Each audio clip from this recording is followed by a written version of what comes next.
عید الفطر 2019 ہم عید کی نماز پڑھنے فیصل مسجد گئے اور بہت زیادہ رش تھا، تو باہر برآمدے میں ہم نے کہا رک جاتے ہیں۔ میرے ساتھ ہی 2-3 اور عورتیں بیٹھی تھیں، تو ان میں سے جو میری لیفٹ سائڈ پر تھی اس نے کہا کہ جب آپ نماز پڑھنے لگیں تو تھوڑے سے فاصلے پر کھڑی ہوں، میرے پیر پہ چوٹ لگی ہوئی۔ میں نے اس کا پاؤں دیکھا تو چھوٹی انگلی پاؤں کی ٹوٹی ہوئی تھی اور تھوڑی لٹک بھی رہی تھی، تو میں نے ان سے کہا کہ یہ جو ہے آپ بعد میں اس کا ایکس رے کروائیے گا۔ اور کب چوٹ آئی؟ تو کہنے لگیں 5 دن تقریباً ہو گئے، مگر چونکہ رمضان کا آخری عشرہ تھا اور پھر عید تھی تو وہ پاؤں کی جو چوٹ ہے نا کسی کو دکھائی نہیں۔ تو میں نے کہا آپ کو کم از کم پاؤں باندھ ہی لیتی ہیں، تو بالکل لٹکی ہوئی ہے آپ کی چھوٹی انگلی۔ تو میں نے کہا میں تھوڑے فاصلے پر کھڑی ہو جاؤں گی، بلکہ اگر آپ کسی اور کے ساتھ کھڑی ہوں تو اس کو بھی یہ بات بتائیں، لوگوں کو پتہ نہیں ہوتا کہ آپ کو کچھ چوٹ ایسی آئی ہوئی ہے۔ تو ایک واقعہ میں نے ان کو سنایا فیصل مسجد کا ہی، کہ اس طرح میرا ایک ایکسیڈنٹ ہوا تھا، موٹر سائیکل نے مجھے ہٹ کیا گھٹنے پر اور میں الٹ کر گری، جس سے کمر پہ اور گردن میں چوٹ آئی، لیکن جو گھٹنے کی تکلیف تھی وہ اور ٹانگ کی وہ ابھی تک ہے۔ تو میں اس کو ایڈجسٹ کر کے گھٹنے کو اوپر بینڈیج باندھ لیتی ہوں کہیں نکلنے سے پہلے۔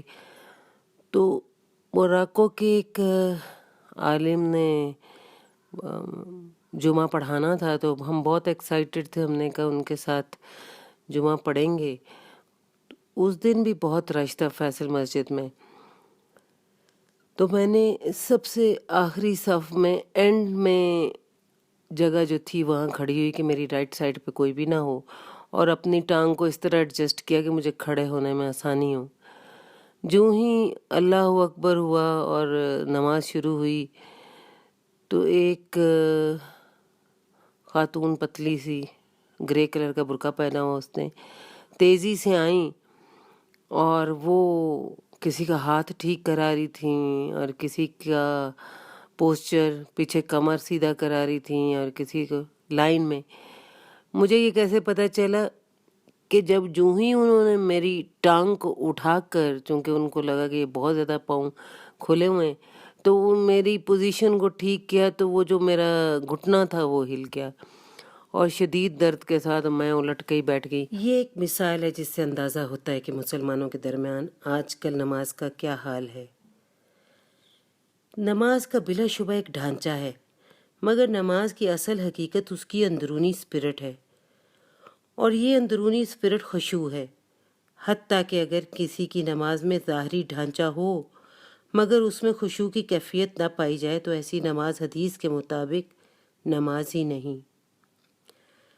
ڈھانچے والی نماز اور خشوع والی نماز کی ایک پہچان یہ ہے کہ جب آدمی ڈھانچے والی نماز پڑھے اس کی نظر دوسروں کی نماز پر ہوتی ہے، اور جو آدمی خشوع والی نماز پڑھے اس کی نظر اپنی نماز پر۔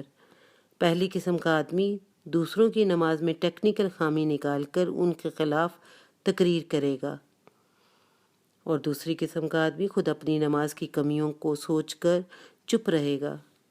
وہ اپنے احتساب میں اتنا زیادہ مشغول ہوگا کہ اس کو یہ فرصت ہی نہ ہوگی کہ وہ دوسروں کی نماز پر تبصرہ کرے۔